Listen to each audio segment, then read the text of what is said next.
Good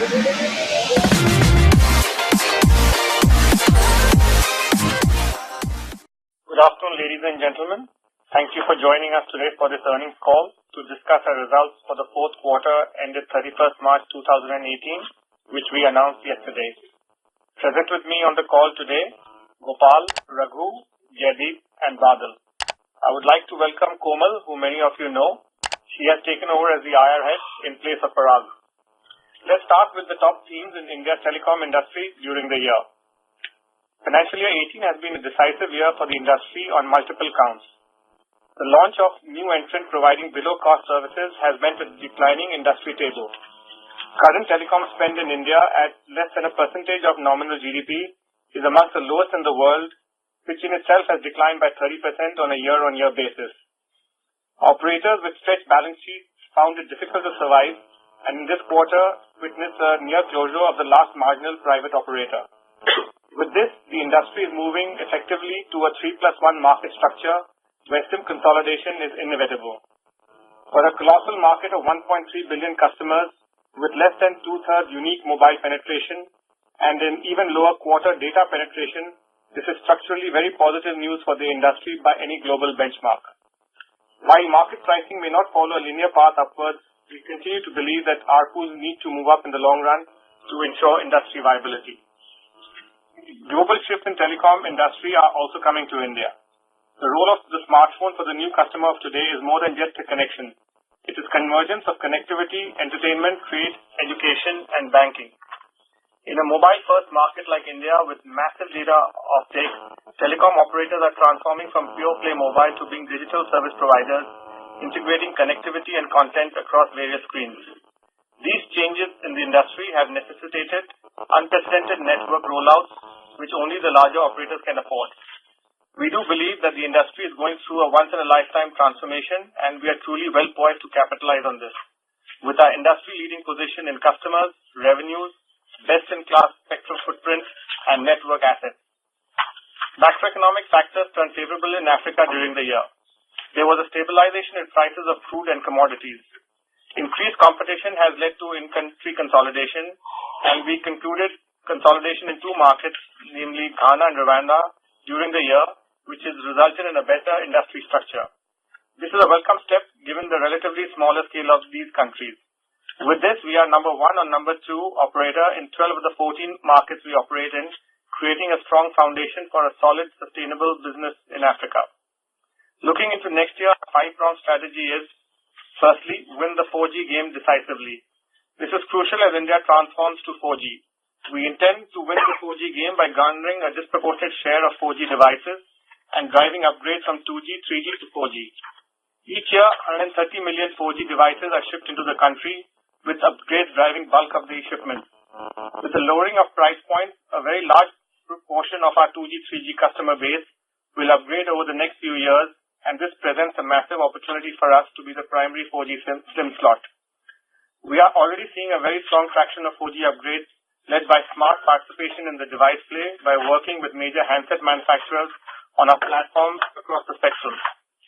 In the future, low-end smartphones can decisively replace feature phones, and to this extent, we announced partnerships with Google and various OEMs to launch low-cost 4G smartphones powered by Android Go in India under Airtel's Mera Pehla smartphone program.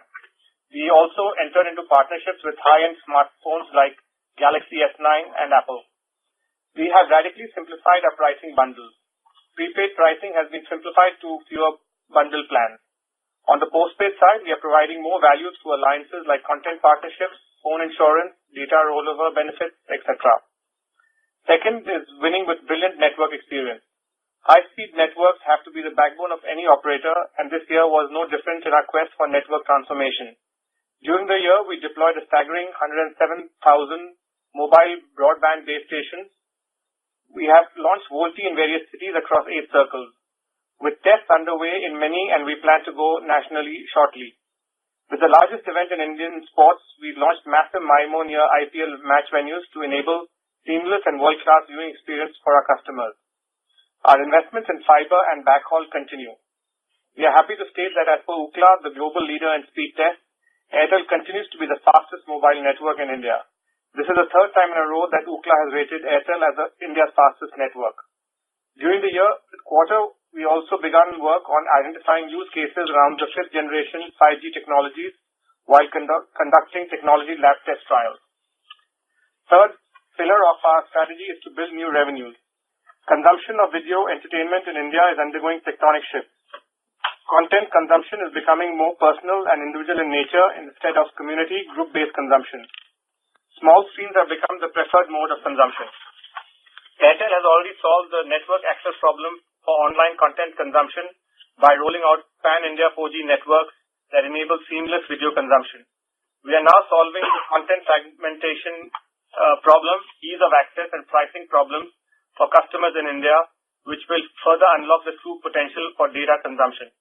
In this regard, Airtel launched Airtel TV offering, which offers live and catch-up TV for 350 plus channels and over 9,000 movies and shows on the backs of tie-up with all major broadcasters. We continue to expand our partnership base for content aggregation, and in this quarter forged partnerships with Hotstar, Eros, and Alt Balaji. The TV app platform is built on a highly scalable video delivery architecture that is heavily integrated with our video-grade 4G network.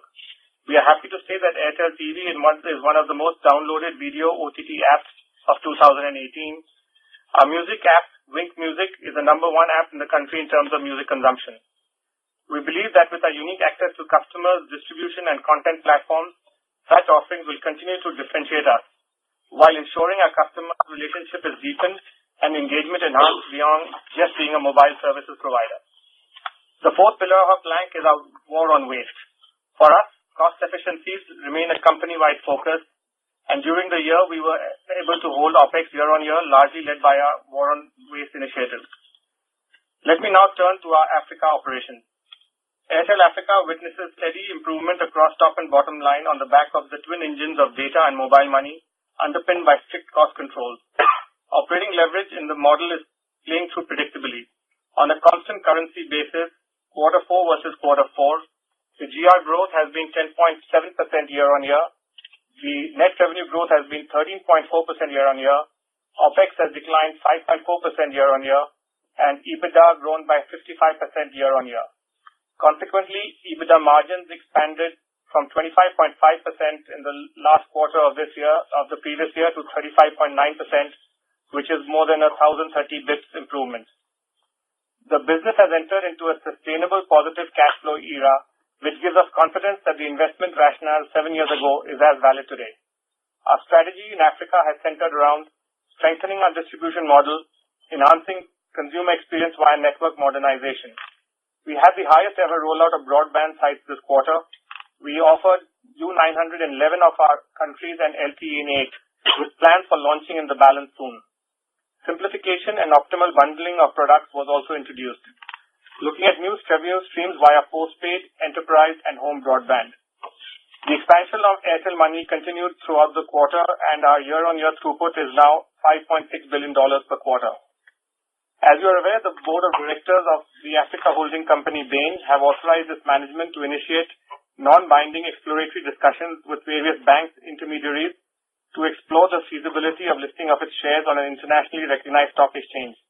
The discussions are of exploratory nature, and there is no certainty on the outcome of these discussions. As and when there are updates, we will keep the markets informed accordingly. On the regulatory front, in India, Strike cut international IUCs from 53 paisa to 30 paisa effective 1st February 2018. This cut in the international IUC impacted the telecom industry and will further create imbalance between incoming and outgoing international calls at the benefit of foreign telecom companies and create an additional loss of foreign exchange for the country. Additionally, TRAI came up with the amendments to the tariff order to regulate principles on tariff assessment pertaining to promotional offers, tariff disclosure, and predatory pricing. We believe TRAI's latest tariff order curtails operational flexibility of operators, and we have challenged the same in courts. Only yesterday, we have been granted a stay by TDSAT. In Africa, IUC rate cuts were seen in Tanzania and Malawi during the quarter. We are happy to announce that Bharti Airtel bagged the second position in 2018 Brand Finance India 100 list, which features India's topmost 100 valuable brands. Bharti Airtel also secured the top position under the Telecom and Allied category in the annual Business Today People Strong Survey for 2018. We are expecting Telenor merger to be completed in quarter one of this year and awaiting DoT approval. The Tata merger is expected in quarter 3/19, where we are awaiting SEBI and NCLT clearances. As you are aware, the board of Bharti Airtel in its meeting yesterday approved the proposal for the merger of Bharti Infratel and Indus Towers Limited.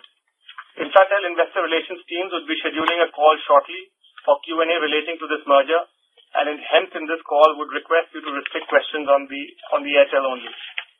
Moving on to our financials.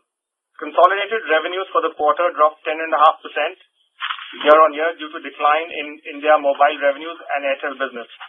This was largely led by cut in domestic and international termination charges, besides continuous pricing pressure to ARPU declines, leading to ARPU declines on the mobile front.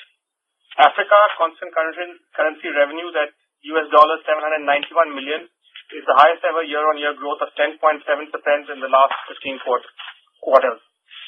Consolidated EBITDA at rupees 70.3 billion is down 12% year-on-year, led by Mobile India. Africa organic EBITDA and constant currency at $283.7 million is up 55% year-on-year. Depreciation and amortization expenses were at 48.9 billion, an increase of rupees 6.6 billion, mainly due to the additional capitalization during the quarter. Net finance costs for the quarter were at rupees 18.3 billion and are lower by rupees 2.6 billion versus last quarter, mainly due to higher investment income. Financial year 18 saw a massive network rollout to create market-leading high-speed broadband networks in India. Consequently, we undertook a capex of rupees 24,000 crores in India. Looking into next year, we expect to spend a similar amount in India, as we believe this tactical advantage of advancing these future capex spends to provide the best and widest broadband data coverage will augment our growth and revenue market share ambition.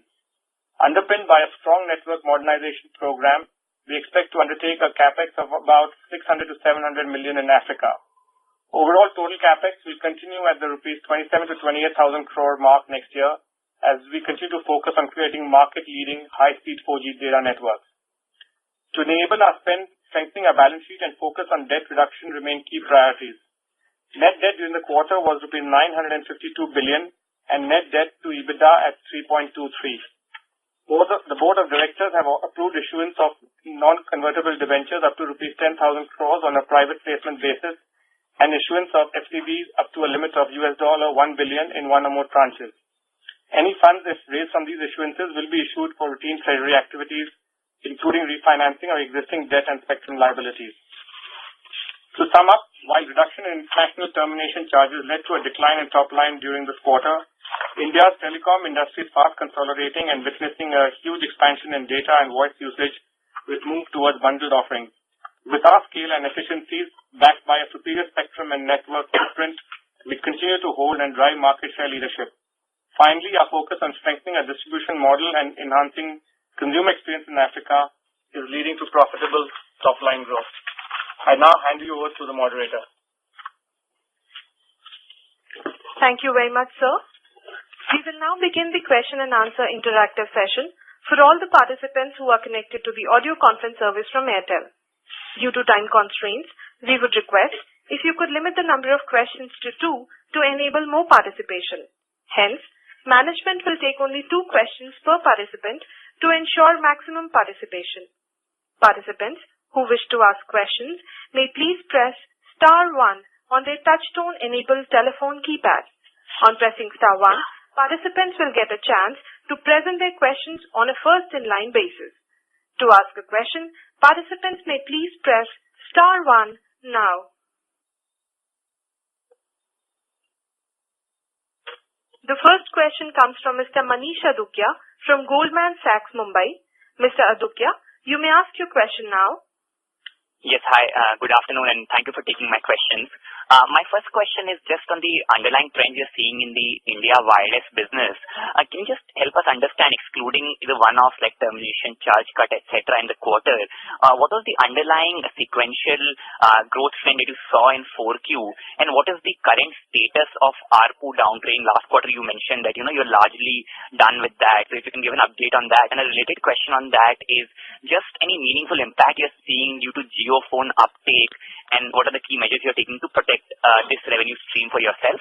And the second question is just on the other businesses, home broadband, DTH, enterprise, all these segments where Jio is probably likely to enter in the near to medium term. How are you thinking about your own revenues there, and do you foresee fairly high competitive intensity in these segments in the coming quarters? Thank you. Yeah, Manish, thank you. This is Gopal. I'm sure that this question would probably be a common question for many people, so I'm going to sort of step back and look at your question in that context. I think we've had 2 years of industry sort of mayhem, if I might call it. 1 year of free services and then 1 year of near free services.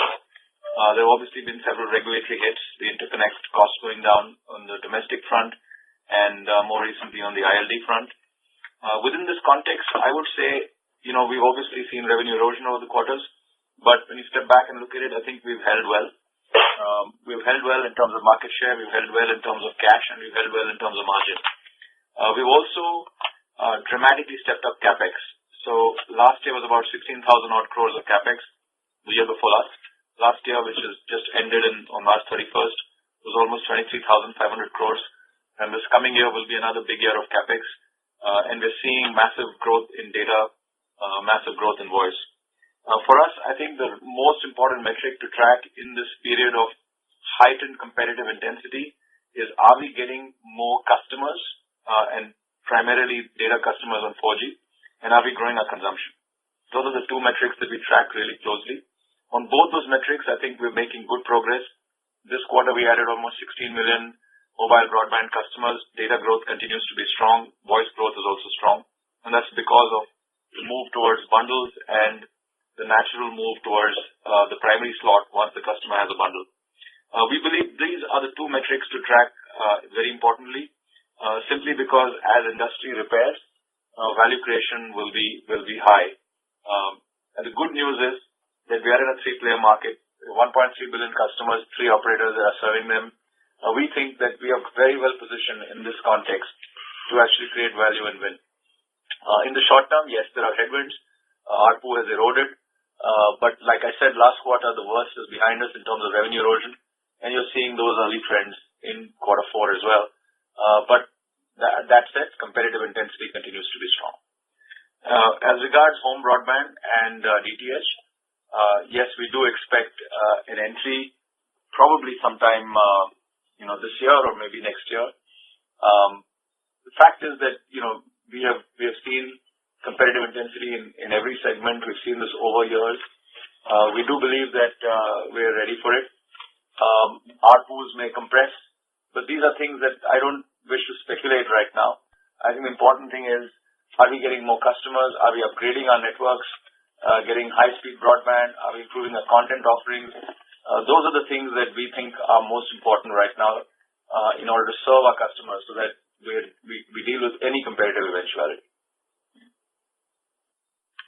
Sure, Gopal. Just if you can comment also on the question about, any impact that you've seen due to Jio phone into the market in the last couple of months in a more aggressive manner, and, any measures you're taking to protect your own revenue stream there. And also a follow-up to the comment that you made that you added like 15 million data customers in the quarter. In terms of ARPU, how does it change when a customer moves from voice to data? Do you immediately see an uptick in the ARPU of that customer, or for how long, how much duration does that customer need to be a data customer for you to see any meaningful change in ARPU? If you can comment on that. Thank you.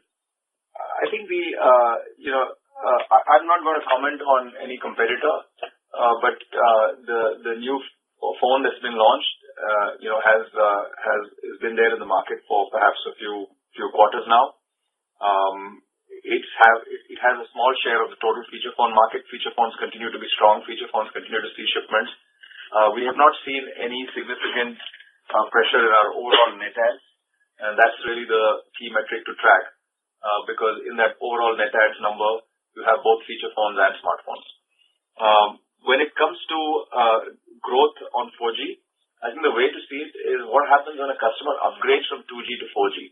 I think Niranjan mentioned that there are 130 million shipments coming into India. A vast majority of these shipments are devices that are upgraded on our networks, for customers moving from 2G to 4G.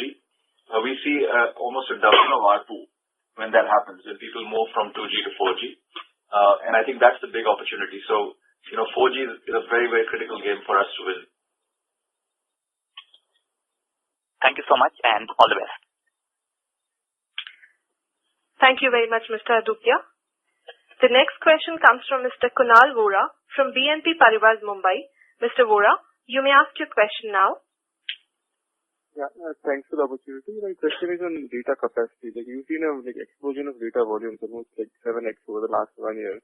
What's the network utilization now, and would it be possible for you to give out the capacity in terms of petabytes per day, and how do you see that capacity changing over the next 2 years based on your investment plans which you laid out?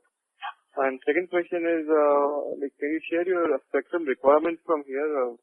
You mentioned that you're doing some work on 5G. Would you need to acquire spectrum for 5G in the next couple of years, and when would the network deployment start? That's it. So if you look at data today, we do a little over or close to 20 petabytes of data in a day on our mobile networks, a little over that. That used to be about 1.5 to 2 petabytes probably 6 to 7 quarters ago. So there's been a clear and massive growth over the last 6-7 quarters. Our utilizations are still low. We have a lot of spectrum that's still unutilized. And there are several circles where, in fact, we have not even got our 2300 spectrum, which came on account of the Tikona acquisition. So that's still in the bag. We've not deployed TD-LT across the country. Our FD footprint is more or less completed across the country. But TD is not yet deployed across the country. So again, there is a lot of juice left in terms of utilization. And finally, even where we have deployed it, our utilizations are still low. So there's still a significant amount of upside in just leveraging the entire spectrum to roll it out. The other spectrum that will also come to us will be the Telenor spectrum. Once the merger happens in 6 circles, we'll get another slug of 1800 megahertz. And then the Tata spectrum in 3 circles, AP Maharashtra, Mumbai, the 1800 one slug which will come through. Plus, in many circles, we'll have 2100 megahertz. So a lot more spectrum that's in the bag. And as you know, in this business, an additional carrier within the same spectrum band just needs a software upgrade to actually play with the capacity. You don't even need radios. And if you need a new spectrum band, then the cost of radios are substantially lower than the cost of the spectrum because of the way spectrum has been priced historically. So these are modular costs which are low. So I would simply say to your question, utilization is low. There's a lot of upside in terms of creation of capacity. Your second question was related to 5G. I think that, it's still early days. We're still not done with 4G.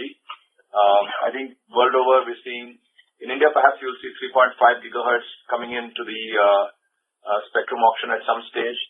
The 2.3 gigahertz band will also move to 5G at some stage. Right now, it's still up for finalizing the standards. If that happens, then many of the baseband units that we have are already 5G compatible. They can be turned on. Some of the radios will need to be replaced, but this is still in the future. I think for the next couple of years, it's still 4G. The other thing is that on 5G, a lot of it depends on the use cases. These, basically are very low latency applications which you will need. On a smartphone, speed beyond a point doesn't matter. But it really low latency applications is driverless cars, robotic surgery, and things like that. Many of these use cases are still evolving. Many of the technologies are evolving. They will all come through. If you look at it 5 to 10 years from now, it'll be a very different story. But in the short term, I think we still have time for 5G to come. Sure, that's helpful. Just on, you mentioned Telenor spectrum. Telenor, is there any bottleneck now? There were some news reports about Telenor filing for bankruptcy and potential hurdles for deal with Telenor. Anything like that? Anything which you can share on that? No, we read the same news reports. Okay. So nothing incremental shared. Okay. Okay, that's it from my side. Thank you. Thank you very much, Mr. Vora. The next question comes from Mr. Srinivas Rao from Deutsche Bank, Singapore. Mr. Rao, you may ask your question now.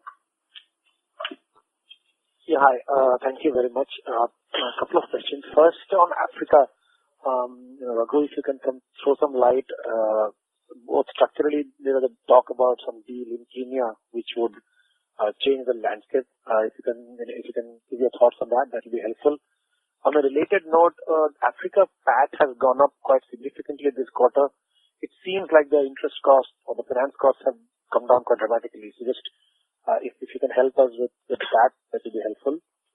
On India side, any commentary on Airtel, bankruptcy and the potential the subscribers which are kind of moving out?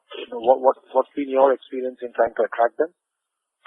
Those are my three questions. I'll come back for more. Thank you. Yeah. Hi, Srinivas.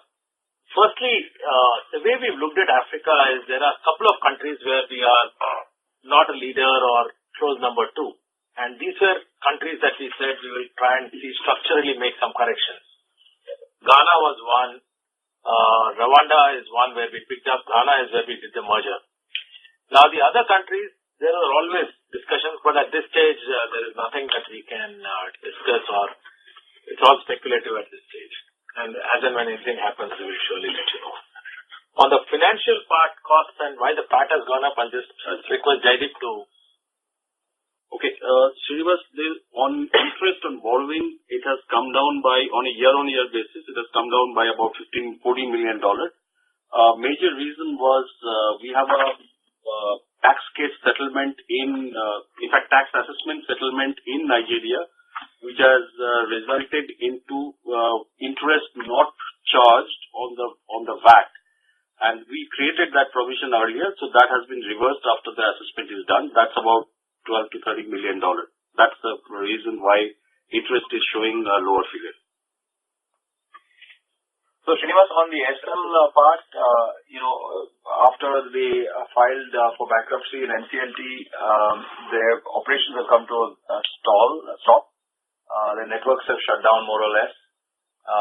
They also had issues with, distributor stock and so on and so forth. Many of the customers were disadvantaged. We got a higher than our fair share of port-ins in the key markets that we serve, which is in Tamil Nadu, Jammu Kashmir, and Northeast. Understood. This is really helpful. Any light on the 4G which you said in terms of upgrades, which is the key focus?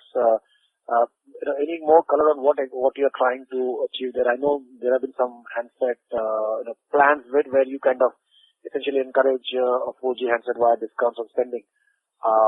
And also the content landscape, any commentary as to how it is likely to move or what Airtel is doing in that will be helpful. Sure.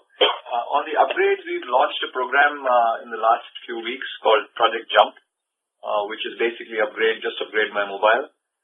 And that is something where we're offering essentially free data for a month to customers who are moving from 2G to 4G for the first time on our own networks, for them to be able to experience Airtel's high-speed broadband networks. That has given us some decent results. So that's one part. This is in addition to all the device bundles that we do. On the content side, on Airtel TV specifically, we are an aggregator. So we aggregate all content. We have about 350 live TV channels. We have over 9,000 movies. We have, content from Eros, from Hook, from Alt Balaji, many web series and from YouTube. There's addition to content which is live TV from all the broadcasters. And then, of course, we have Hotstar, which we've done a deal with, where customers are able to see Hotstar free on the Airtel app, and IPL is therefore available to them free of cost without paying for the subscription rate that otherwise Hotstar would charge. We have a similar arrangement with Zee, and we will continue to aggregate all kinds of content. At this point, we have still not gotten into the game of developing our own content, but right now we're aggregating. We are sitting at about 26, 27 million monthly active customers. So this has seen some seriously good traction, and it's growing every month.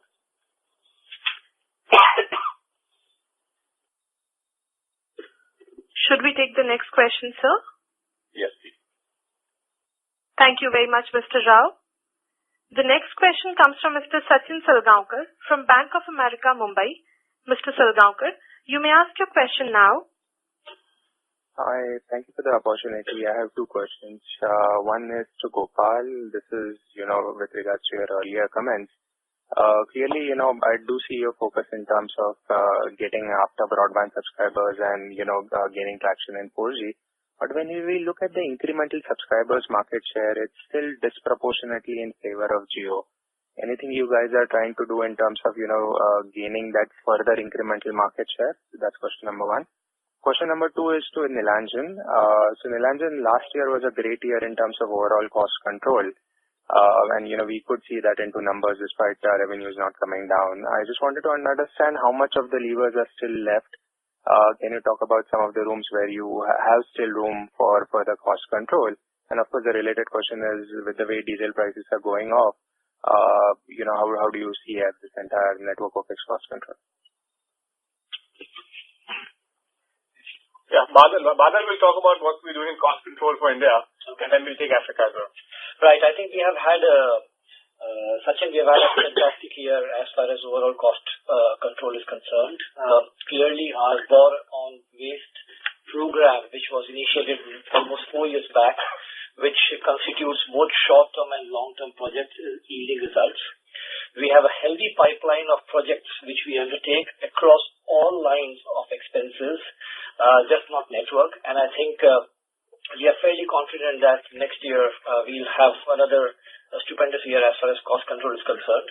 Apart from that, the overall market, especially on the mobile side, is also changing structurally, with almost 4 players, marginal players having gone over. There will be some consolidation. There will be so supply and S&D expenses, I think we should see a significantly should come down substantially over the next 3 or 4 quarters, and that should definitely help us. Okay, so is it only SG&A which is going to come down?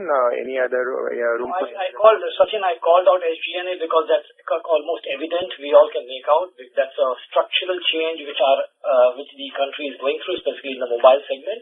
As far as network and other lines of expenses, which is customer service expenses, as I said, we have substantial number of programs which we have run, both long-term and short-term, which we continue to work on. For example, network modernization, energy efficiency, which will lead to call center cost reduction, simplification of product, which will lead to call center reduction, etc., etc.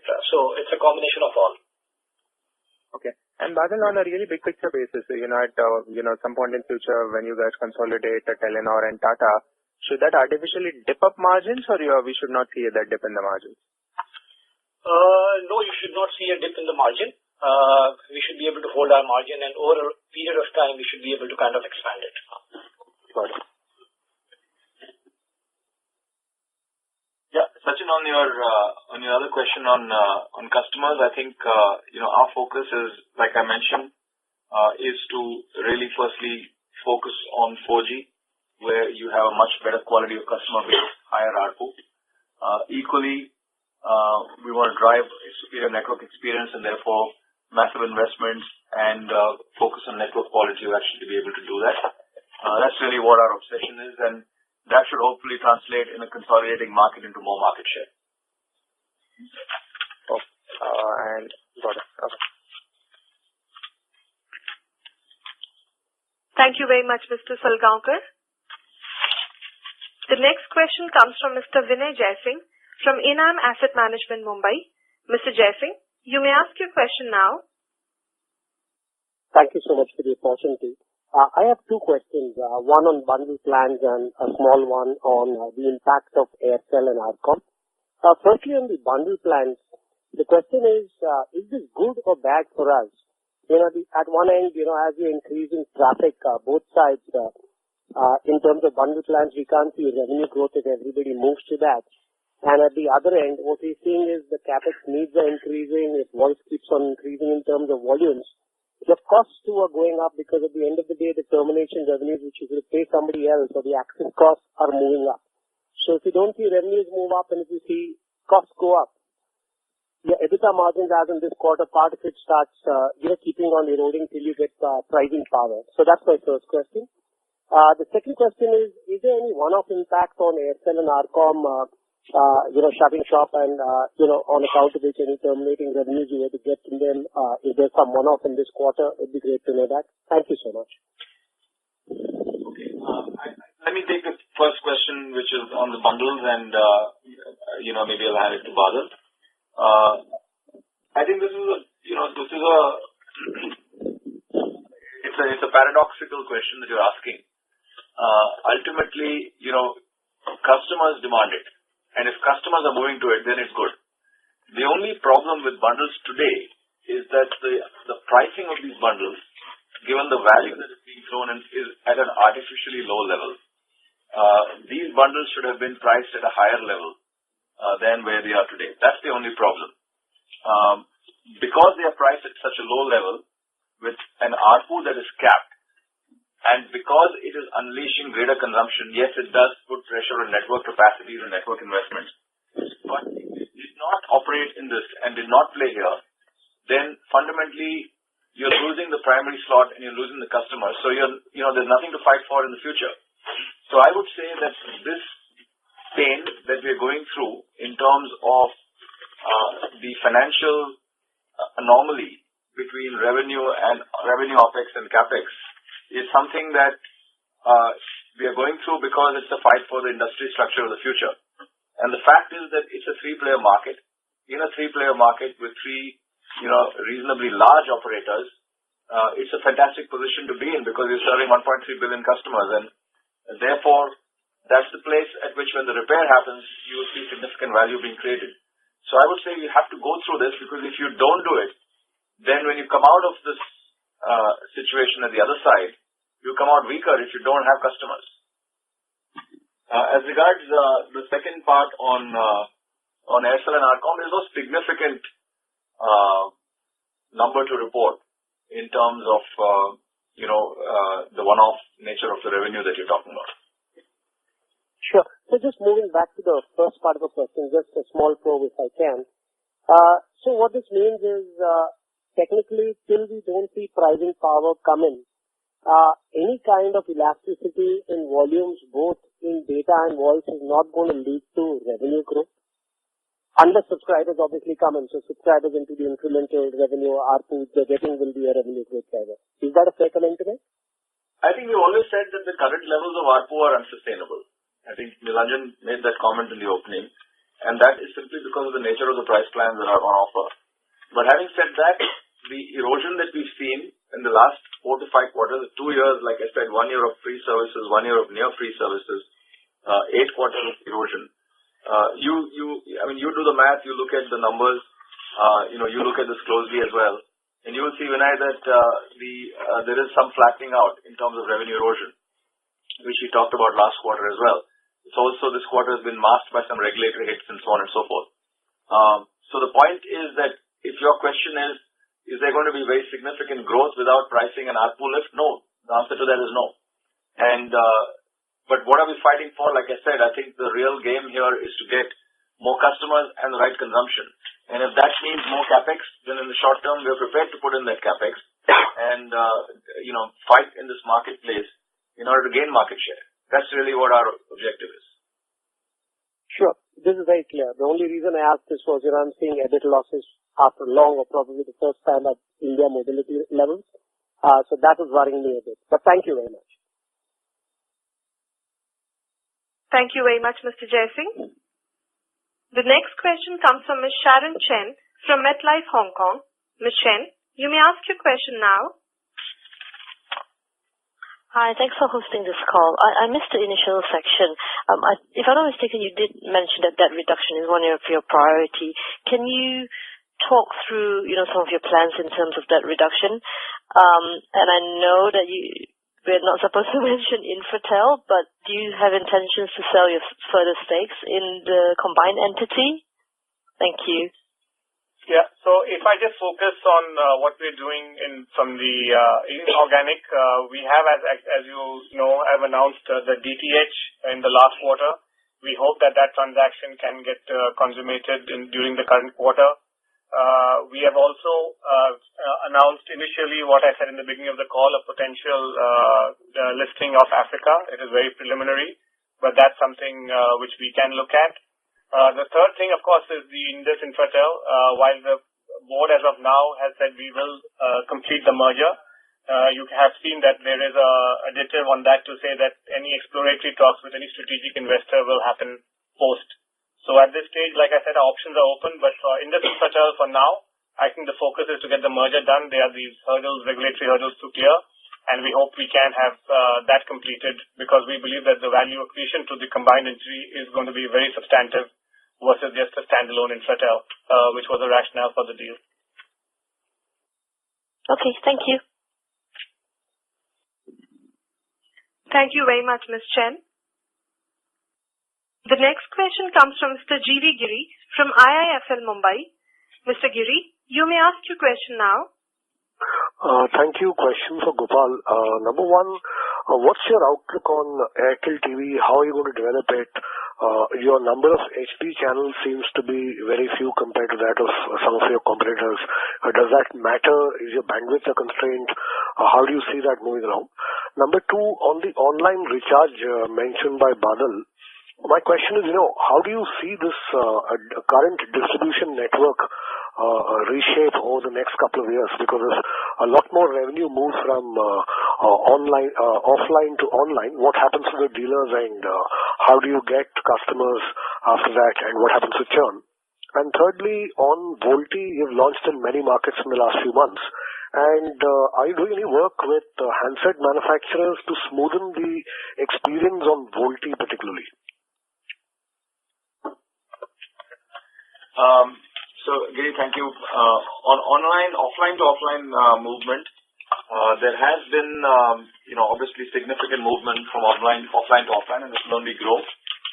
In my view, I think we have, in the last several years, maybe last 2 to 3 years, we have begun to consolidate many of our distributors. So, just to give you an example, for example, in the city of Delhi, about 2.5 to 3 years ago, we would have about 120 to 140 distributors. Today we have barely 25 to 30 distributors. So we have consolidated them into larger parties, much more professionally managed, better infrastructure.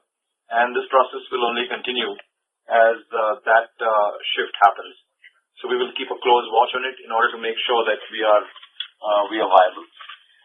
The second part is on VoLTE, where yes, this is something that we have now launched in many circles.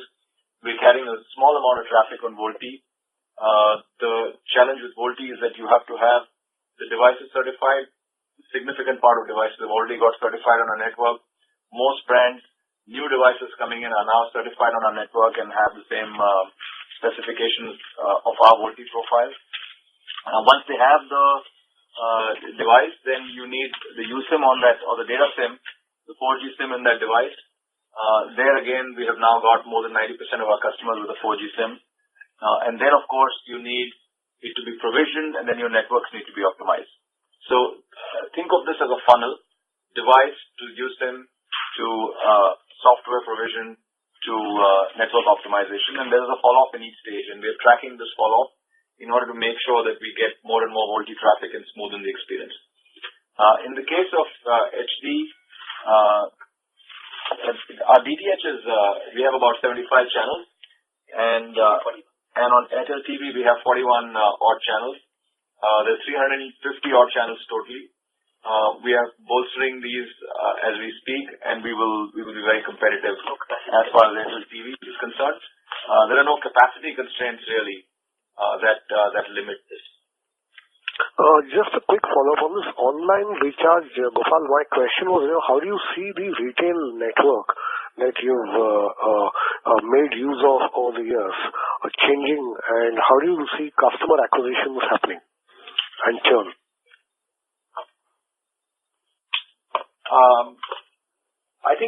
Giri, your question is, how do you see the retail experience from a recharge acquisition perspective? Yeah, as more and more traffic moves to online recharging, what will happen to the dealer network? That is what I'm trying to get to. No, I think that today retailers also make money from acquisition. Acquisition cannot be done online. You still need a biometric, and you still need somebody to go physically and do all of that. Some days this may all become online, but that day is still far away. The second thing is on recharges, you still are not seeing more than 20%, 15 to 20% of recharges online, and that is not, it's not that that is, growing at 3-digit numbers. That's not the case. In fact, if I were looking at online recharges, let's say 1 year ago, it was at about 15%. This year, it's about 16 to 17%. So it's not that this has really dramatically changed. It's more a gradual change, and therefore we are prepared to see whatever adjustments we need to make on the offline distribution model. Sure, that clears it up. Thanks a lot. Thank you very much, Mr. Giri. The next question comes from Mr. Bharat Shettigar from Standard Chartered Singapore. Mr. Shettigar, you may ask your question now. Thanks for the call. Couple of questions on the cash flow. Firstly, if I look at it from a full year perspective, while your profitability this year was clearly under pressure, the operating cash flow was actually better than FY17, and that is mainly because of working capital being a net inflow. So question really is, how should we look at working capital going forward? That is one. Second question is, should it be monthly, half yearly, annual? Those are questions also to be answered. And then finally, what pricing do you set at? And at what price is there going to be elasticity or a lack of it? I think these are all questions that we are seeking to try and get a grip on. We've announced right now that the Airtel TV content is free up till June. We will take a call on what we want to do closer to time. All right, thank you. Best of luck. Thank you very much, Mr. Menon. The next question comes from Mr. Rajiv Sharma from HSBC Mumbai. Mr. Sharma, you may ask your question now. Yeah, hi. Thanks for the opportunity. Just a couple of questions from my side. So with, ARPUs at 116, it is fair to assume that a chunk of your subscribers would be at 30, 40, maybe, 100 million or more. So now that the 2G market has consolidated between, Bharti and Vodafone, is there a chance for an ARPU upgrade in this segment till the time they operate in 2G? And, how are you looking at this piece? Because it is also consuming your valuable 2G spectrum resources in some circles. And second, coming to the Vodafone Idea merger, we've not seen any, loss in market share from both the entities so far. So, how do you see this playing out? Last quarter, there's example shared about the Hutch Vodafone in Australia. And to take market share for them, do you think there will be another round of price cut which the industry will see, or will it be the capex investment of the two major players, you and Jio, which will, play out? So just trying to understand this. Any color will be helpful. Thank you. Yeah, I think the first question is a good one, which is, at 30, 40 rupees, obviously there still are customers below that. It would be good to actually get a little bit of an ARPU upside there. Either that will be our focus in any case. On competition, I will not, answer, specifically to what their strategies will be or what we are going to do against them. I think suffice it to say that our objective is that at a time when there is a lot of change in the industry, our simple objective is how can we strengthen our position, how can we gain more customers and actually grow market share. That's really what we are focused on. And Gopal, on the first one, if you could elaborate, means obviously as a leader you would benefit, but will you be willing to take some kind of minimum ARPU, kind of plans that, okay, at least pay 45 rupees or 49 rupees? Will you be, willing to take that call as a market leader in that segment? I think it's a bit speculative, Rajiv. I wouldn't like to comment on that.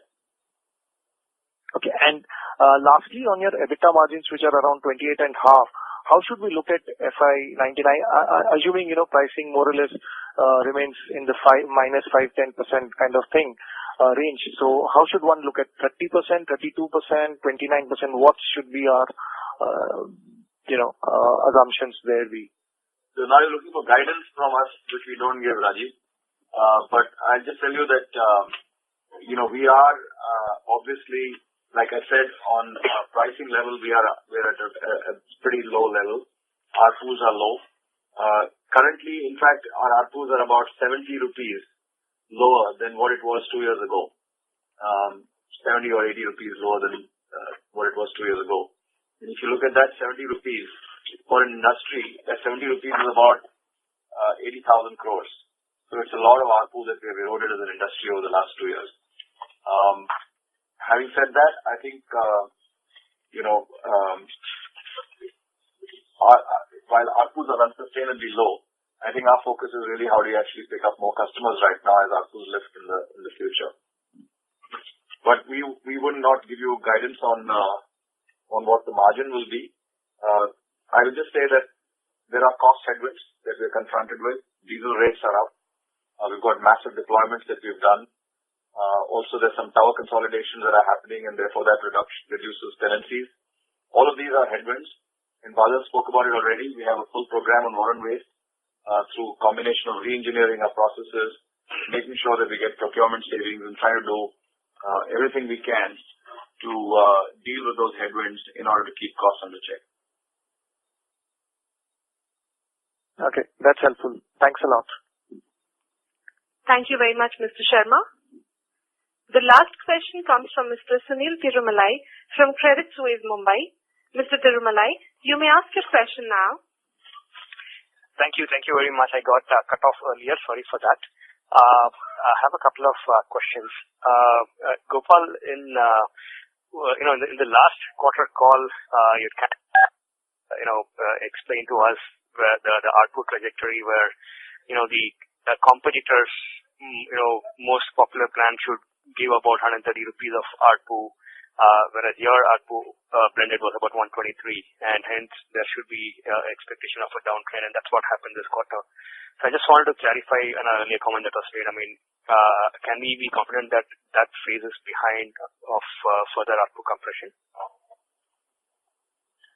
Difficult to say sitting here and looking forward, because I think there was an earlier question asked on is there still downgrading that is happening? There obviously every quarter the downgrades that have happened have reduced in their intensity simply because of the nature of the bundle plan. So as we go into this quarter, we're seeing a lower intensity of downgrades, and that will only continue. When will it bottom out? I think time will tell. Right now, you can already see from the revenue perspective, there has been some bottoming out that we've seen during the quarter. From an ARPU perspective, I wouldn't comment right now. Okay, got it. The next question is actually regarding the Infratel deal that got announced. And this is unfortunately a question which I'm sure the Infratel management will direct back to the Airtel management because it concerns you guys. So allow me this. If you are uncomfortable, I'm okay not taking an answer. But basically, I'm just trying to understand the logic of having equal rights with Vodafone while having a higher stake. Yeah, I think it would have been tough to do a deal otherwise, yeah. Okay, got it. And just want to clarify the comment which Nilanjan made earlier that till the deal happens, you will not be selling anything in Bharti Infratel because that wasn't part of the press statement. So, like I said, there is no distinct restriction, but like for instance, we have a stake in our network which we can sell down. So we have 3% lying there. So that's the amount we can sell down definitely. But beyond that, you cannot. Beyond that, I think the announcement says that there is no restriction. So I think I'm going to just read from the announcement that there is no restriction on sell down. Got it. Thanks for clarifying. Thank you very much. At this moment, I would like to hand over the call proceedings back to Mr. Nilanjan Roy for the final remarks. Thank you, everyone, for joining us on this call today, and look forward to see you in the road shows over the next quarter. Thank you. Thank you, sir. Ladies and gentlemen, this concludes the conference call. You may now disconnect your lines. Thank you for connecting to audio conference service from Airtel, and have a pleasant